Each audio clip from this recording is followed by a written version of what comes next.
I got the call to say, hey, we'd like to make you an offer. I was like, really? And, I was so shocked that I told my boss then that, just give me some time. I need to call my husband.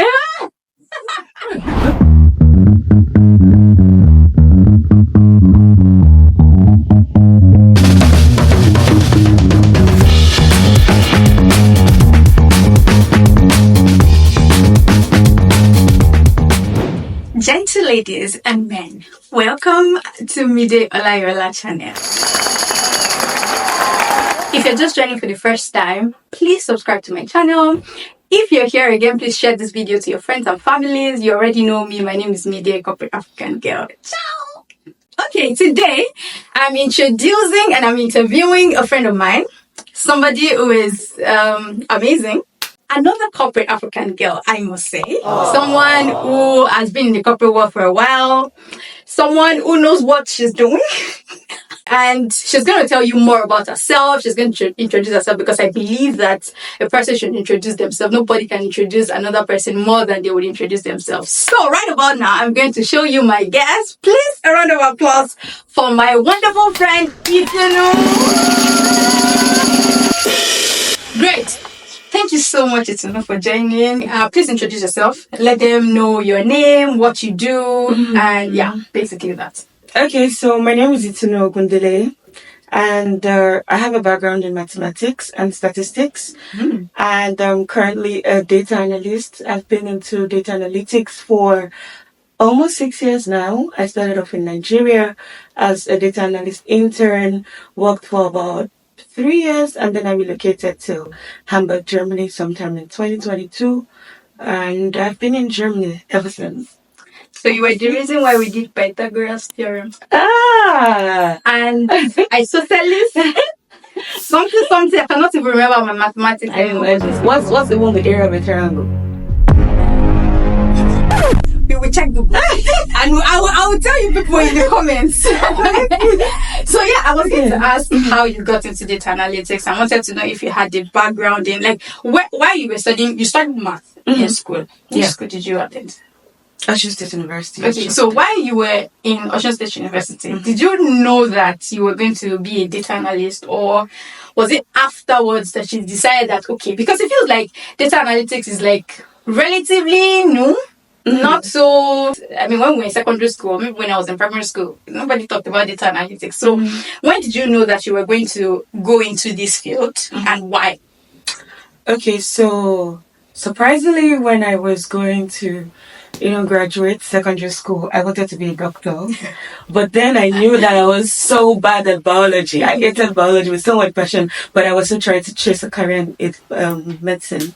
But then I realized I had this passion for mathematics, and that was the reason I decided to study mathematics in Osun State University. But then I didn't know anything about data analytics. It was while I was doing my master's degree in Unilag, University of Lagos, Akoka, Nigeria. That was where I stumbled on data analytics. And it sounded so interesting for me because it was less of, proving theorems, and it was more about numbers, and I'm someone who really loves numbers. So I just thought it was something for me. I just grew that passion for data analytics. And so I started learning SPSS, R, and then after my master's degree, I decided to, take some courses, and that's how I started out.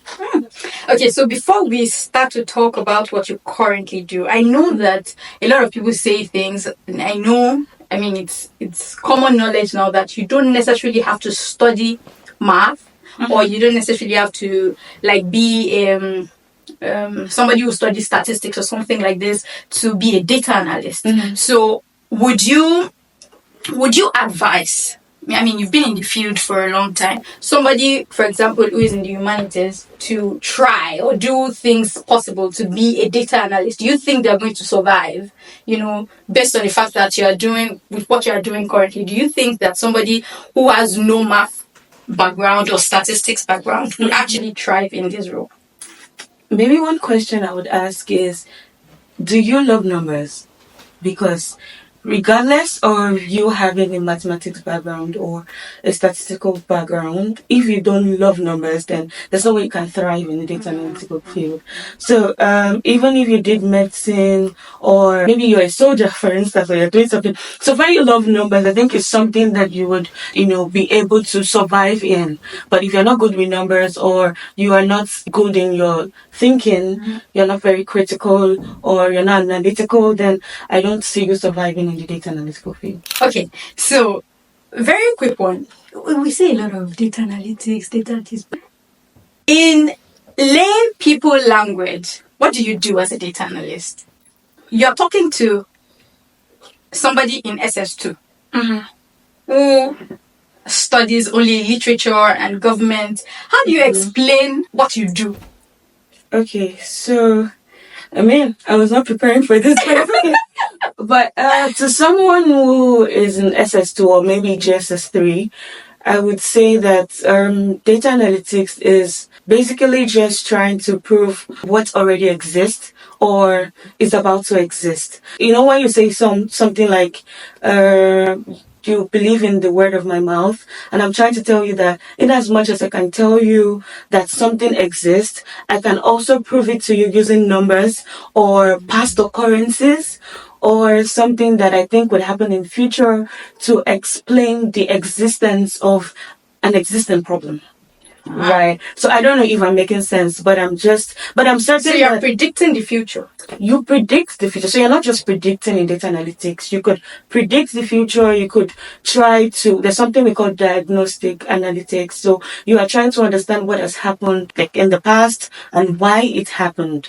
And then there's descriptive where you're understanding what is happening like now. You're checking everything. If we have done this, what's happening? What's the exact state of things? And then there's that other part that says the fact that we know the exact state of things, how do we know what is going to happen in the future? So you have different aspects to analytics. It's not just limited to what has happened, what is happening, but then what will happen in the future as well.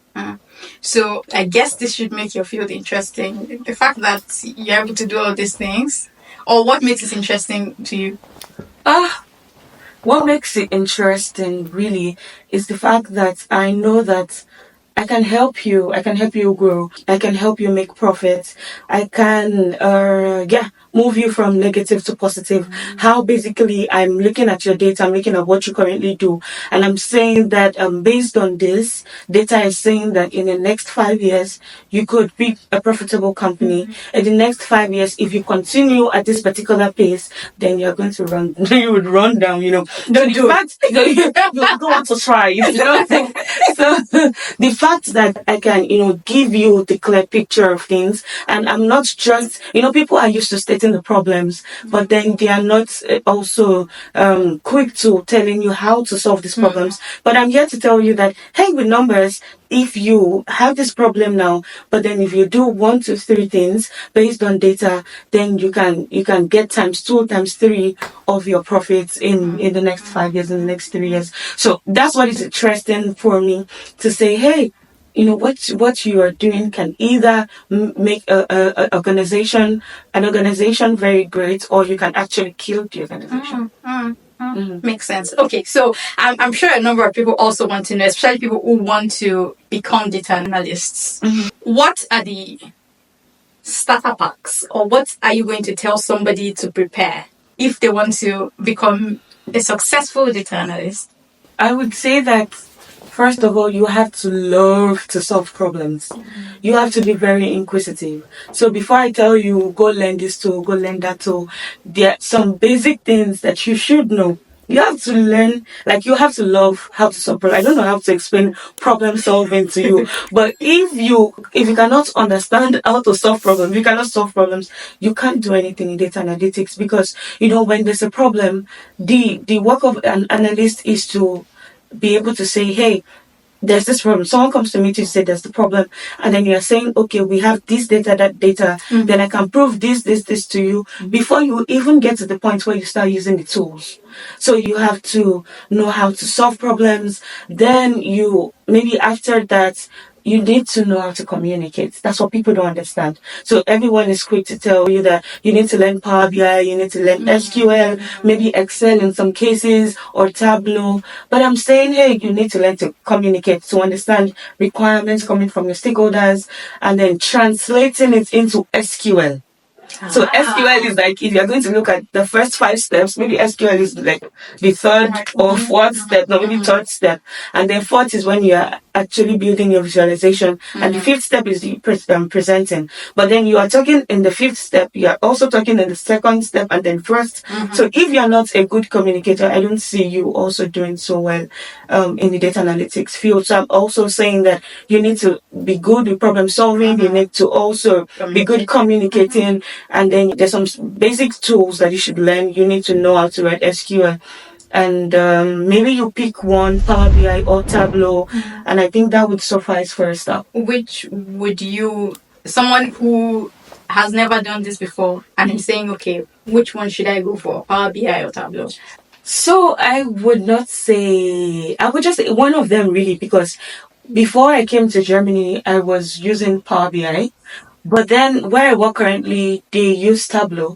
But because I could use Power BI, my boss was willing to, take the chance on me to say, hey, if you know Power BI, definitely you find your way. Okay. Makes sense. Okay. Okay, so you worked in Nigeria for 3 years. About 3 years. Okay, because I wanted to ask before, but you already answered. So you worked in Nigeria for 3 years, and you've worked in Germany for how many years now? Almost 3 years as well. Almost 3 years. So let's say Itunu here has 6 years data analytics. Okay. Anyone is okay, baby. Is it data analytics? Itunu here has 6 years data analytics experience. And how different is the working system or working situation, in Nigeria as a data analyst and in Germany as a data analyst? How different? How is the office politics like in these two countries? Is it easier for you to be a data analyst in Nigeria compared to Germany, or is it the other way around? Okay, so back home in Nigeria, I was a data analyst, I was an AI engineer, I was a data engineer, I was also doing a bit of data science. Were you working at a startup? Not really a startup, but kinda. Okay. So I was doing like almost 5 things at the same time.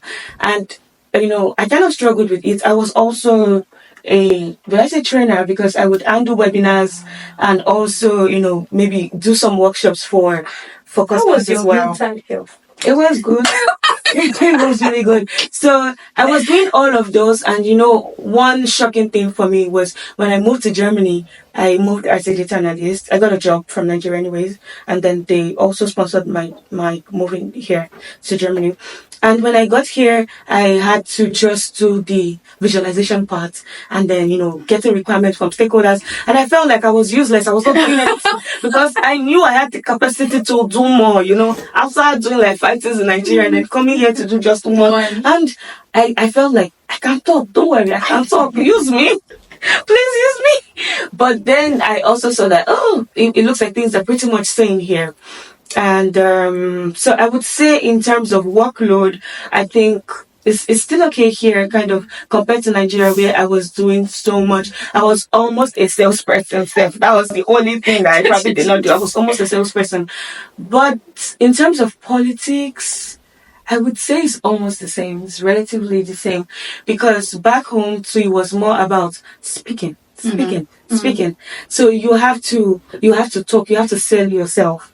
So even if you don't know how to do the thing, please talk about it. Oh my goodness, talk about it in such a way that your boss is like, really very good. So I think we had to speak more, and it really worked for me in Nigeria, because at the beginning of my career, I had the opportunity to do some sort of presentations. So they knew that, this guy is very good with speaking. And also it was quite easy for me back home. But on getting here, it was difficult. It was pretty tough. You're working with some stakeholders and they tell you, hey, this thing doesn't make sense. Like, I'm like, but yeah, it does not make sense.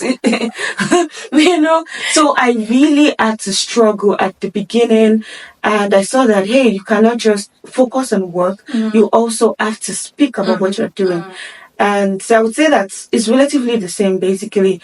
If you are not in a customer facing team, it's difficult to get the attention of some certain people, which is when I mean certain people, I'm talking about maybe the founder, the top, the C-level guys, right? So if you are not in the customer facing team, then that's like a minus for you. So it means you have to over talk so that people can know that, oh, this person does this, and then you back it up with your work. So they know she's not only a good speaker or a communicator, she's also good at what she does. So I would say it's relatively the same, trust me. Thank you. I mean, I say this a lot. It's not just about the work that you do, it's about how visible you are to the right people, right? So you cannot afford to let that slide. No, please. Okay. You mentioned earlier that you came from Nigeria fully sponsored after you got a job. Yeah. Quickly walk us through how you started the process of getting a job, that the job sponsored your trip all the way from. I know that some people might want to actually apply from Nigeria, for example, from other African countries directly to get jobs in Germany and then move permanently to Germany. You are now here with your family, and just walk us through the process. Okay, so first of all, it was Project Japa for me. I wanted to leave Nigeria, but then it was Canada I wanted to go to, but I decided to also try Germany. And so I started applying. I used LinkedIn, I used Glassdoor, and I can't remember the other ones. If you need, maybe you could. I used Indeed as well. Thank you so much. So, but in case you want more information about it, you could reach out to the Corporate African Girl, and I would give you more. But I used some certain platforms, and I got this particular interview. It was really quick. I think it took about a month. Quick question. How long did it take you to actually send these applications? I would say roughly 2 months. I don't think it was up to 2 months. I mean, I'm asking because I know that there's some people who have probably tried and they keep getting rejection and unfortunate message. And it would be really good if you can just like shed light on some of the things that you think you did well. Maybe your CV was good. I don't know. Some of the things that you think might have given you the edge to even get the interview in the first place. Okay, so fortunately for me, I'm a Christian. I can't take that out. And so I can't exactly say this was what I did, but maybe few things I did was my CV. I kind of changed it from the regular format. It was in a very nonsensical format. And, I changed it to something I saw online. I scanned through the ATS to be sure that, it was good enough. And then I always believed in one thing, and I still believe in that thing, that send your CV, and whenever you have the opportunity to interview, sell yourself 150%. Like such that the person would have to come back, like they have no choice. Sell yourself. So I knew that once an interview comes like this, we die there. That's what we say back home. That's what we say back home. So it was just me, putting my CV together, putting tools, my experiences. I included my achievements into the CV. And I feel that was it basically. And then I was just throwing my CV. I got lots of light-danished, but I was not discouraged. So I would say you'd continue regardless, It could take 1 month. It took me maybe 2 months. It could take you 5. It could take you 6. But you know what you want to achieve. So just keep at it. And that was basically what I did. And then when I got the interview, I sold myself like very well. And I think next day or like 2 days, I got a response. I would like to proceed. And it was a case study.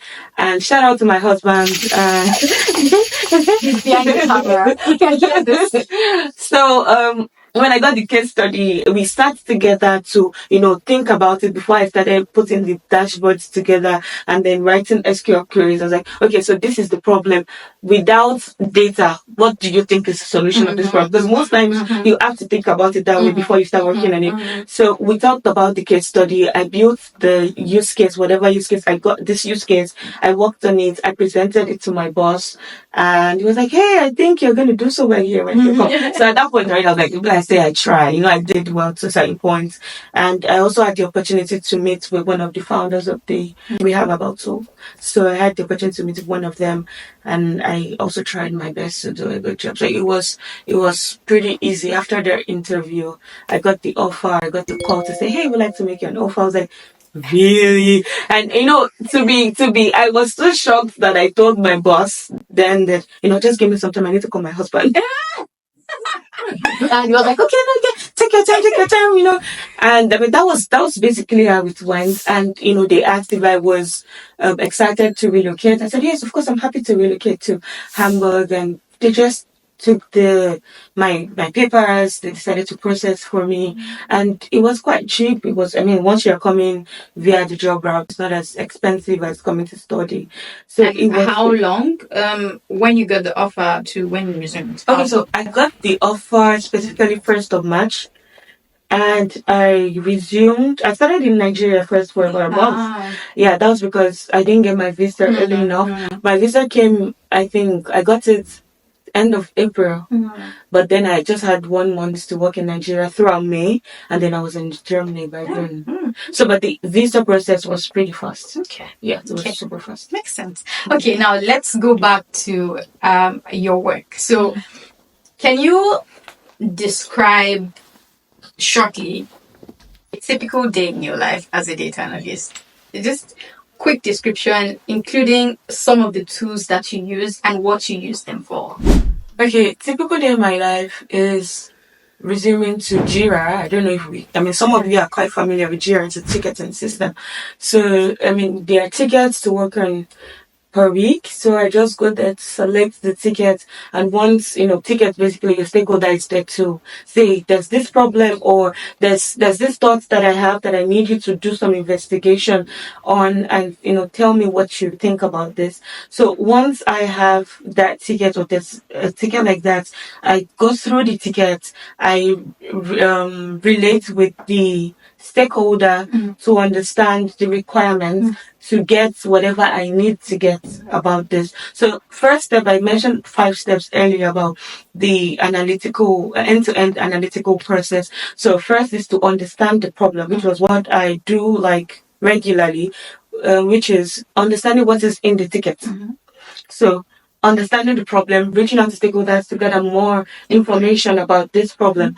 And then once I realize that, I then look for the information in the database. So do we have this information? Is this something that we can prove? Is this something that I can work on? If I don't have the data, I'm sorry, I could only advise you, but I don't think I'll be able to back this up with data because we don't have access to this information.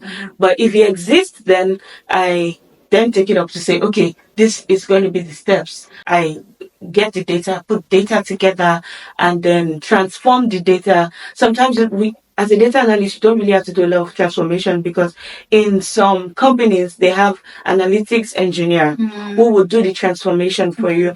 So you just give them your requirements, they work on the table, then they give you the table, then you go ahead to build the visualization. But in some cases, like in my case, I have to do the transformation myself. And what tool do you use to? Okay, so currently I use DBT. So data build tool, yeah, that's what it is. Yeah, I use DBT, and DBT is SQL. Yeah, so I do transformation there, and then I send the data to Snowflake. If you're a data person, I'm sure you understand Snowflake. There's Redshift. It's different. If you want to know more about data, we will talk about this later, but not on this call. So, I do the transformation, then I go ahead to build the visualization. So most times you have first iterations, right? You quickly work on something, then you go back to the stakeholder to say, hey, I have this. So visualization, currently I build with Metabase. Okay, there's Looker Studio, there's Metabase. So I use the both of them basically and then there are times when, you are working on exploratory analysis, and I have to also use deep notes. So I make use of a lot of tools right now. And especially when you have to do with investigation, then you go back to stakeholders to say, okay, this is the first iteration. And then if they're satisfied with it, then you go ahead to implement this, and then you present to the stakeholder, and then you sign off, and you're good. So you have to always present your findings, or you present whatever it is that you've done at the end of every project. Yeah, you need to know what works for you. So for me, I don't want to present at the final stage. So I do first iteration, I present to you, so that you're not taking me back to square one at the you get. Yeah, makes sense. So, but some people would rather work and then go towards, and you have to start again from if it's a problem. Okay. What are the major challenges you've had as a data analyst, whether in Nigeria or in Germany, that you think maybe are not being talked about as much, and you think that people who are trying to get into this field should know? I think one thing that is on social media, like is everywhere, that gets me really angry is I see learn how to be a data analyst in 5 days. 2 days. 2 days. Yeah, 2 days, yes. 5 hours. And I'm saying, okay, take a cheap pill, Everything is about Power BI. Maybe I start my show so that I collect money. Because people are just cashing out basically. You just because some of these things you can learn online. But that's one thing that I know gets me really upset because more than 50% of what you do is not Power BI.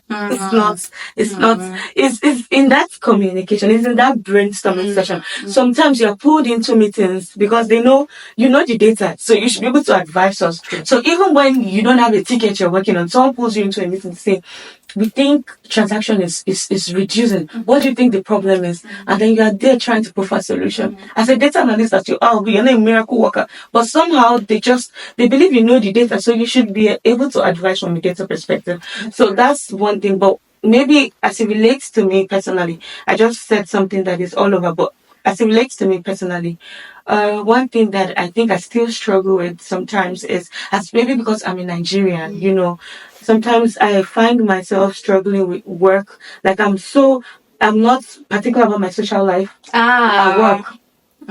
So working. My stakeholders are like, hey, Tuna is pretty good at what she does, but then I'm not exactly relating with people. And somehow it still depends on your growth. Your growth is still kind of, I don't know if you understand, it's still kind of tied to this one way or the other, which I think is still something I struggle with for now. But in Nigeria, it was quite different for me because I started on a very high note. I left also on a very high note. So it was easy even when I had to work with some companies. I think it's just that point where you just have to struggle with some things.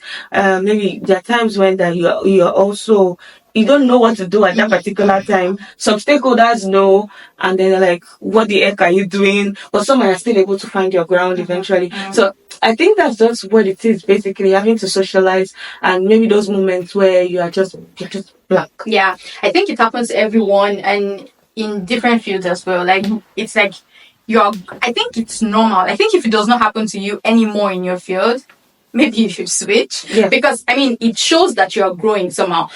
If you're doing the same thing over and over again, you probably won't be stuck. At some point when you're stuck and you're trying to figure out, I don't know what to do in this situation, and everybody's waiting for me to give a response and to advise on this situation, and it feels like this is a completely new thing to me. It challenges your brain, it challenges your mind, and I think everyone should be here at some point, and everyone should be there at some point in their career. So I think that's an okay challenge that everyone should have. Now to an interesting question that I've been meaning to ask all day.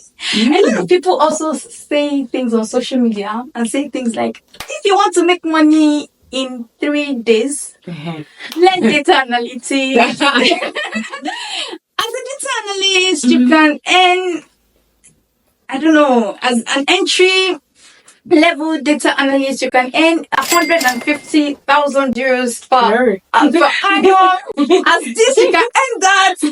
I want to know directly from a data analyst in Germany, what's like the average range for an entry level to mid-level data analyst pay? There are people who want to move into this field because they want to earn 100 or 200 and something thousand euros per annum once they enter into the field. So if you can give us like a range. So if you're looking for 100,000, or maybe 150,000, I would not say euros. I'll say you go to the US. Yeah, true. Actually, true. Yes, it's not in Germany. maybe because Germany is particular about the your number of experience, the years of experience that you have, and sometimes they also consider masters. with whatever. But one thing I also know about them is they have a range. And so I would say as an entry level data analyst, by the way, in case you're earning 100,000 euros as an entry level, I don't mind being an entry level at this point. Please share your company. I can cross screen.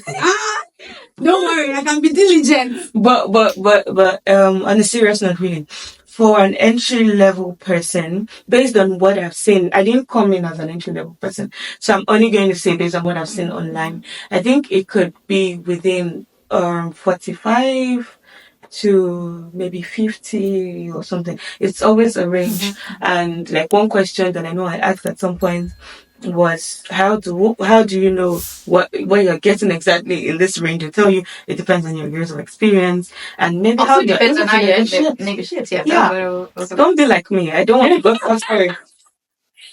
So but then for mid-level, I think mid-level is also from maybe 53, 54 down to the 60s. Okay. It sounds pretty much like every other, or I don't know about every other career. I will talk about marketing. And it feels like this is also the range in marketing.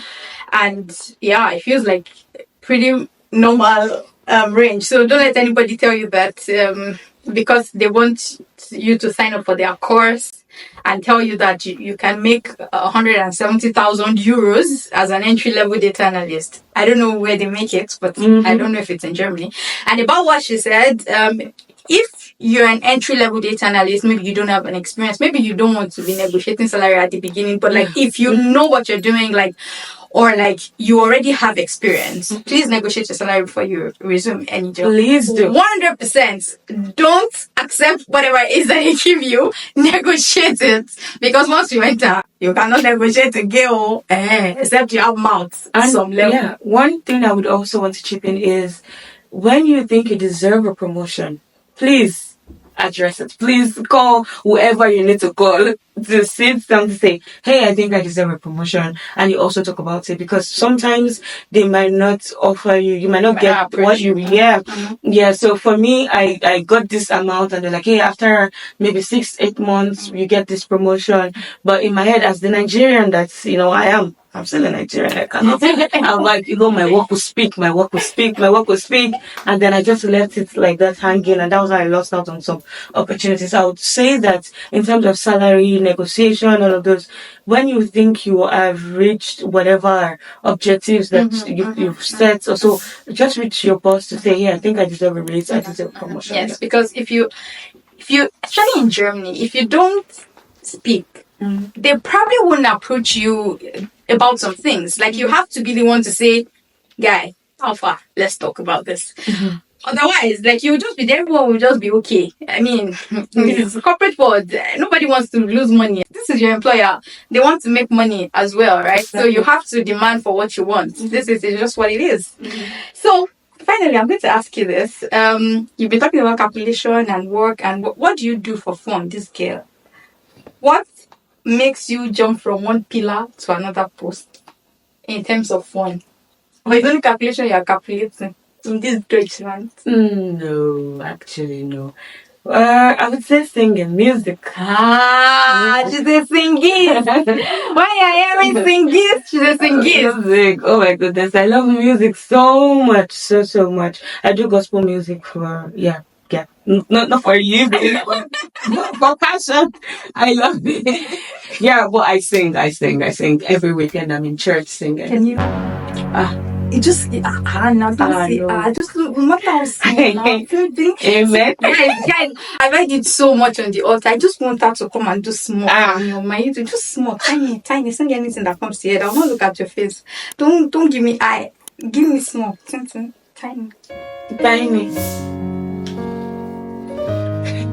Okay. There's a song I think we usually sing then. I love you. You love me. We are a happy family with a great big hug and a kiss from me to you. Wouldn't you say you love me too? Thank you. Nothing more than that. Thank you so much, Itunu. Thank you so much. I mean, this has been an amazing episode. I also learned a lot. Speak when you're supposed to speak. Demand for what you are worth at every point in time. You can be a data analyst even if you did not study mathematics. You have to put in the work. Don't think that you can study in 2 days to become a data analyst. You need to have problem solving skills. You need to be communicative as a data analyst. You need to be able to sell yourself. I mean, this is in every field as well. Just sell yourself and talk and make, even if you cannot do it, stand and say, guy, you know they do rubbish. Yeah. So thank you so much, Itunu, for coming. Yeah. I'm really excited that you came. Thank you so much. And if you have not subscribed to my YouTube channel, please subscribe and hit the notification bell. I'm bringing lots of other people to come and teach you and to come and, bring you value, endless value. Thank you so much. Until the next time. Ciao. Bye.